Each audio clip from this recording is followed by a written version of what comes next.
Oui, bonjour. Mesdames, prendre place.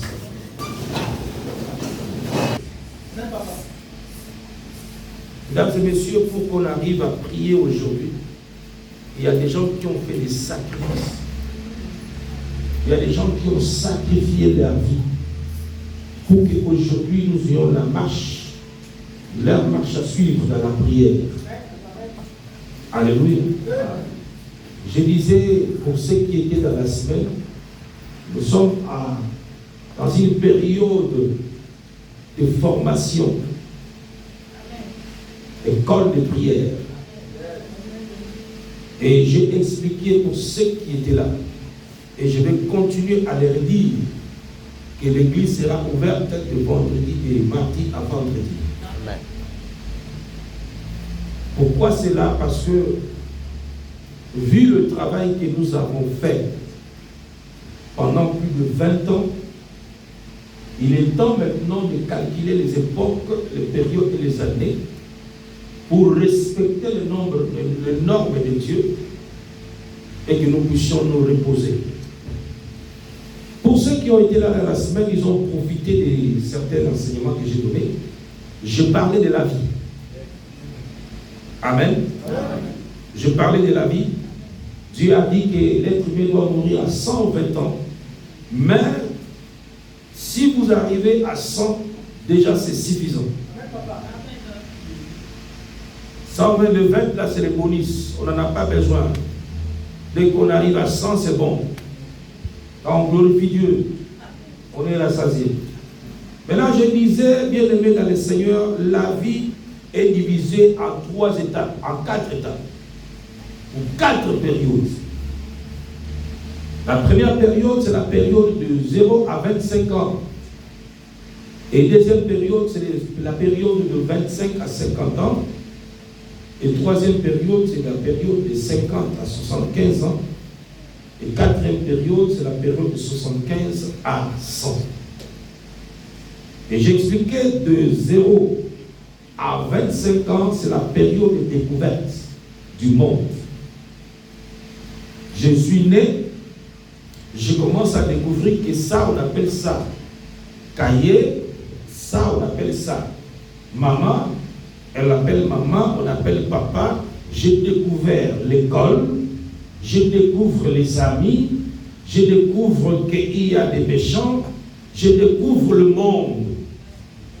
Cette période-là, on arrive à un certain moment aussi, on appelle ça la puberté, c'est une découverte. C'est la période de 0 à 25 ans. Généralement, sur cette période, Dieu ne tient pas trop rigueur à la personne parce qu'il est ignorant. Il est en train de découvrir le monde. Voilà pourquoi quand on arrête un enfant de moins de 25 ans qui a commis une bêtise, souvent on lui donne quelques jours ou quelques années seulement de prison. On lui donne la deuxième chance. On lui sort de la prison. Amen. Il y avait un garçon qui était jeune qui a failli poignarder notre artiste Didier. Et quand je l'ai amené jusqu'au tribunal, on l'a mis en cellule. Ils sont sortis, il était même ici pour témoigner. Et malheureusement, trouver les chrétiens dans notre époque ici, c'est difficile. Si vous êtes chrétien, dites merci à Dieu. Amen. Dans notre époque ici, que nous sommes en train de traverser, il n'y a pas beaucoup de gens qui prient Dieu. Amen. Parce que Satan est rentré même dans les choses de Dieu. Amen. Il y a même des pasteurs qui sont francs-maçons, qui sont pleins dans le monde, qui ont des cuits. Et là, les chrétiens qui sont aveugles, c'est ceux qui parlent là-bas. Alors, dans la période de 0 à 25 ans, l'enfant, je disais, on l'avait libéré 2 ans après, et il est venu me demander pardon. Il a eu quand même un peu la conscience. Et il ne fait plus ces choses-là. Donc, on l'a étiqueté, la prison l'a étiqueté. Donc, c'est une période de découverte. Dans la période de découverte, vous allez comprendre que, dans le monde aussi, il y a un ami qui est mauvais. Vous allez découvrir beaucoup de choses, des mensonges, des déceptions, vous allez découvrir la jalousie, vous allez découvrir aussi les gentils, vous allez découvrir aussi qu'on mange comme ça, on vit comme ça. Donc, c'est une période où on découvre tout sur la terre. Parce qu'on ne peut pas vraiment parler de péché parce que la personne est inconsciente. On va parler des faiblesses. Vous comprenez? On va parler des faiblesses. Voilà que Jésus-Christ a attendu même jusqu'à 30 ans pour commencer son ministère parce qu'il était dans la période aussi de découverte. Et jusqu'à ce qu'il arrive à 30 ans, il dit là maintenant, j'ai compris le monde. Comment le monde est, comment les gens sont. En ce moment, je peux maintenant me lancer à faire ce travail. Donc quand vous commencez trop jeune, dans la période de découverte, il faut que vous ayez un encadreur. Quelqu'un qui peut bien vous coacher, qui peut bien vous diriger, sinon vous allez vous perdre. Vous pouvez entrer dans la colère parce que vous trouvez que le monde est injuste. Donc il faut quelqu'un à côté de vous pour vous aider à comprendre que les humains sont comme ça. Faites attention mon enfant, va comme ça, va comme ça, va comme ça. Là c'est la période de découverte. Alors, quand on passe cette époque, si tu n'as rien découvert à cette période, je ne sais pas. Et on passe maintenant à la période, deuxième période de celui de 25 à 50 ans. La période de celui de 25 à 50 ans, c'est la période de formation, en fait, la période de bâtir. Là, vous êtes en train de construire, vous êtes en train de bâtir. Quand vous regardez vos études, généralement, l'enfant de 25 ans, il est déjà licencié. Il a déjà terminé ses études. C'est ce qui explique que même la nature, même les études nous donnent aussi l'idée de comprendre comment canaliser sa vie, comment planifier sa vie. Il y a beaucoup de gens en Afrique qui ne savent pas ça. Voilà pourquoi les gens tournent en rond. Voilà pourquoi les gens échouent. Parce qu'ils ne savent pas planifier la vie. La vie a tout un calendrier. On la planifie. Ça n'a pas besoin de Jésus-Christ. C'est la conscience ou l'intelligence de la terre. Comment le monde fonctionne. Comme je dis, je peux donner l'exemple des saisons où la nature nous produit, soit le fruit ou les herbes. Et ça n'a pas besoin de prière, c'est la saison. Quand c'est la saison des atangas, c'est les atangas. Quand c'est la saison des mangues, c'est le mangue. Donc ça n'a pas besoin de prière. La vie aussi, elle est d'abord en premier lieu tracée avant de rentrer dans la prière. Donc la période maintenant de 25 à 50 ans, c'est la période de construire. Vous étudiez, au fait vous avez terminé, vous commencez le travail, et pendant que vous travaillez, vous construisez votre vie. Qu'est-ce que je construis? Là, c'est comme ça qu'il faut réfléchir. Je construis quoi? C'est une période où tu dois construire tes maisons, c'est une période où tu dois construire ta carrière, c'est une période où tu dois t'investir à 100% avec toute ton énergie. Parce que quand tu vas atteindre 50 ans, voulant ou pas, ton corps va se fatiguer. Voilà pourquoi, quand j'avais 30 ans, les gens qui m'ont assisté prêcher, je ne blaguais pas. Parce que je savais qu'à un moment, je n'aurais plus cette occasion-là. Je prêchais, je sautais, je donnais tout mon corps, toute mon énergie. Même quand vous rentrez dans le monde chez les musiciens, on a beaucoup de grands artistes qui dansaient beaucoup. Mais après, à ce moment, ils ne dansent plus. Il n'a plus d'énergie, il n'a plus de souffle. Mais il a déjà construit sa carrière. J'ai compris que je dois construire mon église. Et je suis rentré dans des jeûnes de 40 jours plusieurs fois. Jeûne long, comme je disais le dimanche passé, que l'église s'est construite par les sacrifices. Si la période de sacrifice passe, tu ne pourras plus. La période de sacrifice demande de l'énergie. La période de sacrifice demande de la force. La période de sacrifice demande de l'endurance. Même pour votre vie chrétienne. Dans la période de 25 à 50 ans, vous devez vous investir à 100%. Voilà pourquoi je laisse l'église porte ouverte. Mais dommage que nous avons les jeunes qui dorment chez eux à la maison. Après demain, ils vont dire, oh, on n'a pas gagné, on n'a pas eu la chance. Oh, le gouvernement, non, laissez, le gouvernement n'a rien à voir. C'est toi-même qui as échoué ta vie. Parce qu'il y a des gens qui sont dans le gouvernement qui sont comme toi. Ne parlons pas trop à Satan, ne lui donnez pas trop la gloire que parce que les gens l'ont fétiché. Non, il y a plusieurs moyens de gagner l'argent. Il y a plusieurs façons de gagner l'argent et Dieu va te tendre la main, il dépend des situations. Dans la période de 25 à 50 ans, c'est la période qu'on doit investir à 100%. Donner toute son énergie. On doit voir les chrétiens qui prient avec énergie, les chrétiens qui se donnent, les chrétiens qui ont envie, qui a envie d'aller à l'église, qui a envie d'écouter la parole de Dieu. Il y a un goût lorsqu'on maîtrise les choses de Dieu, lorsqu'on les comprend. C'est cette période-là qu'on est en train de construire, qu'on a conçu. Et moi, j'ai compris que j'ai déjà bâti. Prince c'est une église déjà conçue. Parce que si quelqu'un, c'est le nom et la grâce et le sacrifice que nous avons fait, qui garde l'église, quels que soient les combats que les gens amènent, quelle que soit la mauvaise campagne qu'ils vont amener pour des choses inutiles, il y aura toujours un nouveau qui va venir à l'église. Il y aura un enfant qui sera né, qui grandira, que Dieu va appeler pour qu'il prie après s'aimer. Donc c'est une alliance qui a été bâtie par le sacrifice où je me suis donné à 100%, même si je ne suis pas là. Et cette alliance continuera. Parce qu'il y a des enfants qui vont naître, qui vont se donner dans cette alliance-là.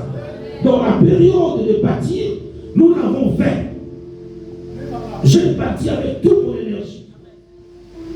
Et maintenant, je suis en phase, en troisième phase, la période de 50 à 75 ans. C'est là où moi je me trouve. La période de 50 à 75 ans, c'est la période de préparation des successeurs. Voilà pourquoi ne me demandez pas trop à crier sur vous, à vous imposer trop les mains parce que je l'ai déjà fait. J'attends maintenant la période où j'ai besoin de gens qui vont me remplacer. Parce que dans 25 ans, je ne parlerai plus comme ça. Et dans toute la vie, c'est comme ça. Si vous n'avez pas construit votre vie, vous n'avez pas construit votre maison, vous êtes amusé jusqu'à ce que la période la passe, même votre corps va vous donner la réponse. Madame, vous allez tourner comme ça, tous les hommes vous regardent et puis vous tournent le dos. Il peut venir vers vous et juste pour vous découvrir, après ils partiront parce que la période là est mystérieuse. Même pour les hommes, ça serait difficile. La période là passe, c'est passé. Entre parenthèses, si un homme vient pousser votre vie et il ne donne pas l'âge exact, chassez l'homme là. C'est un bandit. Vous comprenez? C'est un fou, un bandit. Quelqu'un qui vient épouser ma vie, je dois connaître son âge. Maman, tu vis avec quelqu'un, tu ne connais pas son âge. Et il te trompe, il te donne l'âge diminué ou monté, je ne sais pas quoi. Commence à te préparer pour quitter la personne là. Parce que c'est un grand menteur, à la longue tu vas regretter et pleurer. Parce que vous savez, notre corps ici trompe. À une certaine période, comme je vous dis là, la période de bâtir, on est confondu. Comme je peux donner l'exemple des barbes. Il y a un enfant, mon fils a la barbe, j'ai la barbe. À un moment, c'est difficile. À une certaine période, c'est difficile de savoir qui est grand, qui est petit. Je suis là avec Bobo. Venez s'il vous plaît. Si vous êtes à distance, je peux prendre l'exemple de Papa qui se met là. Et tu ne peux pas savoir qui est grand, qui est petit. Vous comprenez? Ça vous arrive, c'est comme ça aussi avec vous les femmes. Il y a une période où vous vous ressemblez. Mais quand vous dépassez la période de bâtir, après 50 ans, que la barbe soit là ou pas, le visage va quitter. Que celui-là est grand, celui-là est petit. Maman, que tu montes ou pas, tu peux rivaliser une fille de 30 ans pendant que tu as 40 ans. Mais dans 10 ans, tu ne pourras plus la rivaliser. Tu ne pourras plus.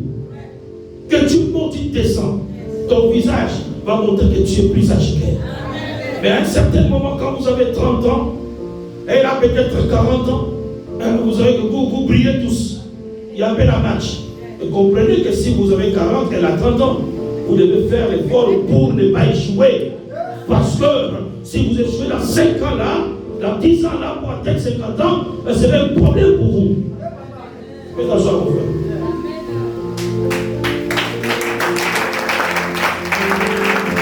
L'école de prière. Chaque jour, je suis en train de donner la formation comment prier. Parce que dimanche, on ne prie pas, on célèbre le Seigneur. Dimanche, on vient ici là pour adorer, chanter, danser. Mais la prière, c'est dans la semaine. Vraie prière, c'est dans la semaine. Pour ceux qui viennent dans la semaine, là, ils comprennent ce que j'ai dit. Parce que beaucoup de gens ne savent pas prier. Nous apprenons les gens à prier dans la semaine. Parce que normalement, tu dois faire au moins 30, 45 minutes en face de l'Éternel, tu dialogues avec lui. Quand on a instauré ça, j'ai constaté qu'il y a beaucoup de paresseux dans cette ville. Et même dans la semaine, il y a des gens qui viennent. Après, quand on dit la prière commence, et ils pensent que c'est un jeu, les gens se mettent chacun de son côté à genoux. C'est un bon système pour ne pas se distraire. Et chacun se met à genoux de son côté. Je vois d'autres personnes qui croient que c'est un jeu. Il se met debout, il intercède 4 minutes, il mange, il crie. Après, je vois la personne, il regarde, personne ne le voit. Mais quand il sort de l'église, il part. Démon, sorcier. On a besoin de gens qui aiment Dieu. On a besoin de gens qui prient. Je félicite mon fils Ali, c'est lui qui veut pas sortir. Il a à peu près mon esprit. Il a mon esprit à 100%. Ça veut dire que quelqu'un dans ce monde, quand il fait quelque chose, il veut que si tu es là, tu es là. Tu n'es pas là, dégage. Parce que tu ne peux pas faire semblant à côté de moi. Non, c'est pas bon. Tout à l'heure, je vais vous enseigner que les sacrifices que les gens ont fait pour que nous on prie. Alors, il faut respecter leurs sacrifices. Respecter la gloire de Jésus. Respecter les sacrifices que les disciples ont fait. Pour qu'aujourd'hui on prie. Et on prend ça comme un jeu. Des fois on se montre de l'église. Des fois on vient à l'église, on pense que c'est. Et ils ont fait les sacrifices, c'est bon, nous on prend gratuit. Tu vas rendre compte quand tu vas mourir. Parce que personne ne restera éternellement. Nous mourrons un jour. Les jaloux mourront. Les justes mourront. Tout le monde va mourir. Mais il y a un compte à rendre après. Alléluia. Cette petite guerre que nous avons de la chair n'est rien du tout. N'est rien du tout. Il y a des choses que Dieu a créées avant qui étaient plus que l'être humain. Oui, il avait créé des animaux bizarres, géants, gros. Dans les recherches, nous avons quand même vu cela. Dieu avait créé des choses que vous n'êtes pas fort. Les lions ne sont rien. Mais ces choses-là, malgré leur force, Dieu les a tous exterminés. À combien tu fais besoin d'une petite fourmi comme toi? On doit craindre Dieu. Je disais la semaine, si on vient à l'église, Dieu bénit moi, Dieu bénit moi. Non, Dieu est juste. Si Dieu ne bénit pas quelqu'un, c'est qu'il est peur. La personne a un mauvais cœur. Parce que Dieu peut susciter même quelqu'un n'importe où pour bénir son juste. David a dit, je n'ai jamais vu un juste abandonné. Si vous êtes juste, Dieu va susciter quelqu'un dans les nulle part. Il vient vous bénir. Alors nous ne prions pas pour chercher la bénédiction. La bénédiction est déjà avec nous. Et il faut avoir juste le bon cœur et Dieu ouvre les portes de bénédiction. C'est tout. Donc la troisième période où le prince de paix est en train de traverser a besoin des chrétiens qui sont responsables.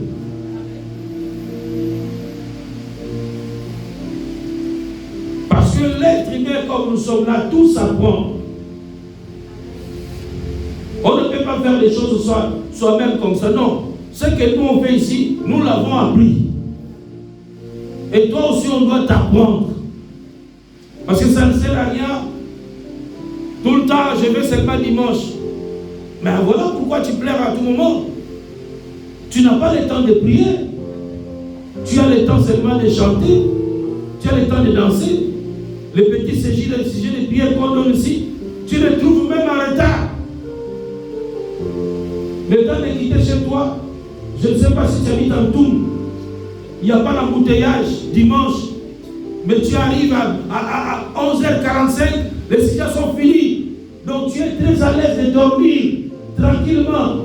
En tout cas, tu sais vraiment où est Dieu. Tu l'as dit le goût de Dieu.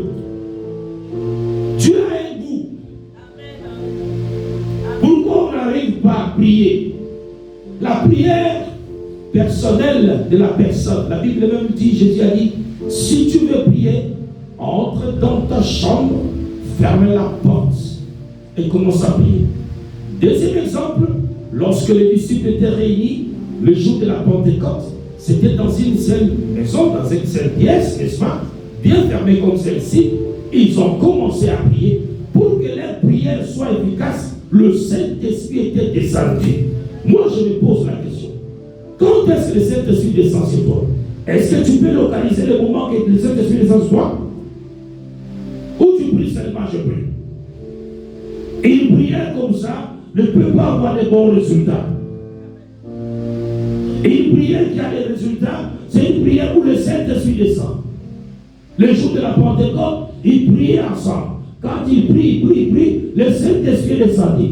Quoi? Ils se mettent tous à parler en d'autres langues. Mais quand le Saint-Esprit descend, on a fait cet exercice ici. J'ai demandé à ma Betty de prier. Et elle a prié jusqu'à ce qu'elle a donné la prophétie. Amen. Jusqu'à ce que l'ange a pris sa bouche. L'ange a commencé à parler. J'ai vu l'ange. Moi, je l'ai vu. Quand vous priez, vous fermez les yeux, vous priez en français. Si vous ne savez pas prier, vous n'avez que le nom de Jésus. C'est la formation que je donne la semaine. Je ne vais pas tout parler, mais je parle seulement en passant. Parce que nous n'avons plus besoin des chrétiens spectateurs. On a besoin de former les gens. J'ai besoin des gens qui vont me succéder. Voilà, après, ce existe. C'est comme ça que la prière commence par citer le nom de Jésus. Pour un jeune, tu dois te mettre à genoux, tu dois te mettre au sol. Tu n'as rien fait. Non, tu n'as rien fait. Tu dois, le signe de l'humilité, c'est de se mettre à genoux. Il s'agit, ce n'est pas la prison centrale où on dit à quelqu'un à son au sol. Il s'agit de l'adoration, de s'humilier devant un Dieu. On se prosterne. Même les musulmans ne font pas ça, ils s'assoient. Ils se prosternent. Notre façon de prier. Amen. Amen. Pour les mamans qui sont un peu fatiguées, on comprend, ils peuvent s'asseoir au sol. Vous avez l'énergie là, à genoux. Tu as même la chaise, tu t'adosses sur la chaise. C'est ça le système. Pour que le dos ne te fait pas mal, t'appuies là. Et quand tu mets ton front sur la chaise, tu dois entendre les choses que tu dis.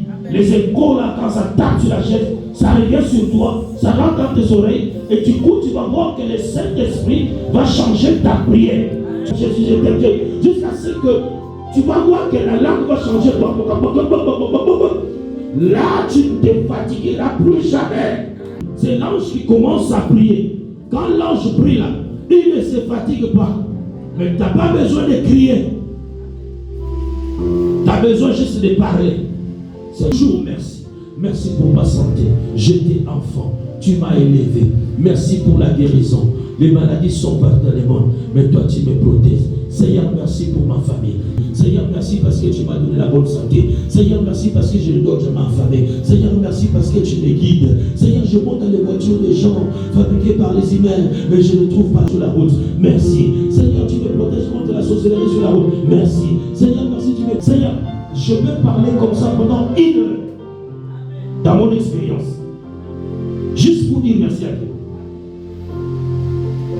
Quand j'ai envie de dire merci à mon Dieu, et quand je parle comme ça, là, Seigneur, merci, Seigneur, merci, merci, merci, du coup, tu vas voir que je commence à me rappeler même les temps passés où j'étais dans la souffrance. C'est là où tu vas bien prier. Seigneur, toujours vivant, Seigneur, du coup, tu vas voir l'amour du Saint-Esprit va descendre en toi parce que tu as reconnu le bienfait de l'Éternel dans ta vie. Et quand son amour descend, et tu vas sentir, l'ange va prendre ta langue. Quand l'ange délie ta langue, oh là là, et puis les mots, il remuait la bouche. Il parlait quoi? Il parlait en langue. Le français est insuffisant pour prier.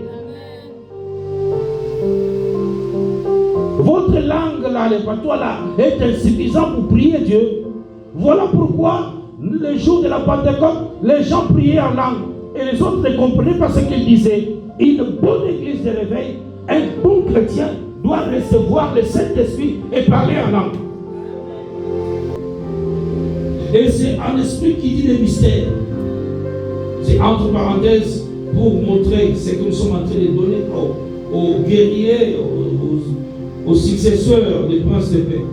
Mais à genoux, on fait 30 minutes ou 45 minutes. C'est cette période que le prince de paix est en train de traverser. Période de formation, de bâtir, de formation, de préparer les successeurs.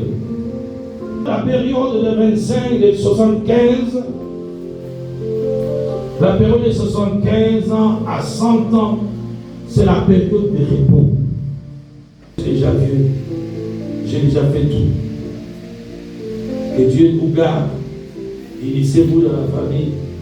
Ne vous détruisez pas. Moi, je vous ai élevé tous, vous étiez un. Et j'ai accompli ma mission dans laquelle je vais partir. Lui, il est mort, il a déclenché lui-même de perfusion. Donc, il ne veut plus vivre. Papa, il était là, il était fort, tout cela. Tout le temps, il donnait seulement les conseils. Mais c'était à 87. Il lui manquait encore 13 ans pour atteindre 100 ans. Mais c'était déjà suffisant parce qu'il était fatigué.